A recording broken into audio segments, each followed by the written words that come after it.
Hello everyone, welcome আমার channel. দেখো আজকের এই ক্লাসে আমরা আরেকটা গুরুত্বপূর্ণ বিষয় নিয়ে আলোচনা করবো। দেখো এখানে জাস্ট একটা গঠনে আমরা হাজার হাজার বাংলা বাক্য থেকে ইংলিশে তৈরি করতে পারবো। জাস্ট একটা এক্সপ্রেশন এখানে আমরা ব্যবহার করব। দেখো এখানে বাক্যগুলো কী হচ্ছে, আমার যাওয়ার সম্ভাবনা নেই, তাদের আসার সম্ভাবনা ছিল না, তার বলার সম্ভাবনা নেই, তার জেতার সম্ভাবনা নেই। দেখো এখানে আমরা অলরেডি বুঝতে পারি যে একটা জিনিস কমন প্রত্যেকবারে আমরা দেখতে পাচ্ছি। একটা জিনিস কি, এই যে সম্ভাবনা, সম্ভাবনা নেই, সম্ভাবনা নেই, সম্ভাবনা নেই বা সম্ভাবনা ছিল না। যখন এই যে সম্ভাবনা ছিল না বা সম্ভাবনা নেই, বা সম্ভাবনা নেই, সম্ভাবনার সঙ্গে নেগেটিভ আছে, তখন আমরা কি করব না আনলাইকলি ব্যবহার করব। সম্ভাবনা নেই বা সম্ভাবনা সঙ্গে নেগেটিভ থাকলে আমরা কি করব, আনলাইকলি ব্যবহার করব। দেখো এখানে আমরা একটা বাক্য যদি সুন্দরভাবে ট্রান্সলেট করি তাহলে প্রত্যেকটা বাক্য একইভাবে আমরা ট্রান্সলেট করতে পারবো। তাই এখানে আমি গঠন লিখলাম না। দেখো বাক্যটা কি, আমার যাওয়ার সম্ভাবনা নেই। আমরা প্রত্যেকবারে দেখব যেখানে যে যে সাবজেক্ট থাকবে আমরা সেই সাবজেক্ট, বাক্যের মধ্যে সাবজেক্ট খুঁজে নেব, খুঁজে নিয়ে কি করবো, এবারে আমরা বাক্যের প্রথমে বসিয়ে দেবো। তাহলে এখানে আমার আই বসাবো।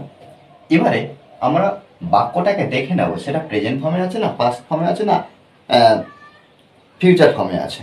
আমাকে দেখতে হবে, দেখে কি করতে হবে, আমরা হেল্পিং ভার্ব ব্যবহার করব। কি করবে, এই সাবজেক্টের পরে আমরা কি করব, একটা হেল্পিং ভার্ব ব্যবহার করব। হেল্পিং ভার্ব অ্যামিজ আর ওয়াজ আর, যদি এখানে আমরা দেখতে পাচ্ছি প্রেজেন্ট ফর্মে, যে এই যে বাক্যটা প্রেজেন্ট ফর্মে, তাহলে আমরা কি করব না অ্যামিজার মধ্যে যখন একটা, যদি পাস্ট ফর্মে দেখবো তখন কি ওয়াজারের মধ্যে যখন একটা আনবো, তাহলে I am, I am, I am unlikely, unlikely, unlikely, I am unlikely, তারপরে টু ব্যবহার করব।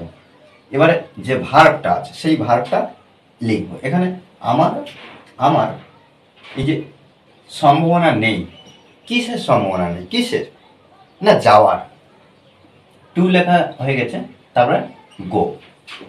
ওকে, তাহলে I am unlikely to go, আমার যাওয়ার সম্ভাবনা নেই। তাদের আসার সম্ভাবনা ছিল না, এখানে ছিল না অর্থাৎ পাস্ট টেন্স, এখানে ছিল না। তাহলে কি তাদের, দে, দে। বললাম কি যে পাস্ট টেন্স হলে ওয়াজ আর ওয়ারের মধ্যে যখন একটা, ওয়াজ আর ওয়ারের মধ্যে যখন একটা, তাহলে এখানে দের পর আমরা কি ওয়াজ বসাবো না ওয়ার বসাবো? আমরা নিশ্চয়ই এখানে ওয়ার বসাবো। কেন ওয়ার বসাবো? কারণ দে বলতে তারা অনেকজনকে বোঝাচ্ছে, ওই জন্য আমরা এখানে কি করলাম না ওয়ার বসালাম। ওয়ার আনলাইকলি, আনলাইকলি টু, তাহলে দে ওয়ার আনলাইকলি টু। এই যে আসার, কাম মানে কি আসা, ওকে, কাম, তাহলে কি they were unlikely to come, they were unlikely to come, তাদের আসার সম্ভাবনা ছিল না, ছিল না। তাহলে এখানে ওয়াজারের মধ্যে যখন একটা বসিয়েছি, তারপর কি তার বলার সম্ভাবনা নেই। আর শেষের বাক্যটা আমি এর উত্তরটা আমি আর করবো না। কেন? কারণ এর উত্তরটা আমাকে সবাই করে কমেন্ট বক্সে জানাবে। কেন? কারণ আমাদেরকে মেন বিষয় কি প্র্যাকটিস করতে হবে, প্র্যাকটিসের বিকল্প নেই।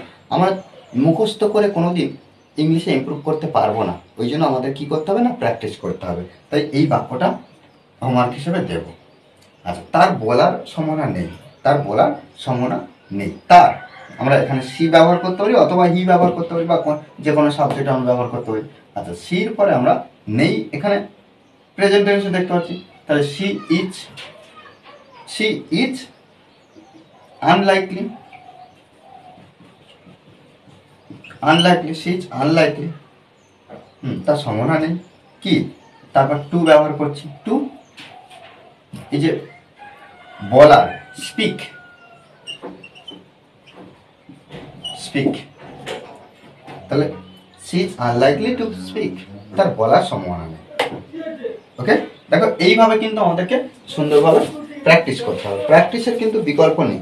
আমরা যত প্র্যাকটিস করবো তত নতুন নতুন বাংলা বাক্য খুব সহজভাবে ইংলিশে ট্রান্সলেট করতে সক্ষম হবো। ওকে। আর এই ক্লাসটি যদি ভালো লাগে অবশ্যই লাইক কমেন্ট শেয়ার, আর যারা এখনো পর্যন্ত এই চ্যানেলটি সাবস্ক্রাইব করেননি তারা অবশ্যই চ্যানেলটি সাবস্ক্রাইব করে পাশে থাকবেন। Okay, thanks for watching this video.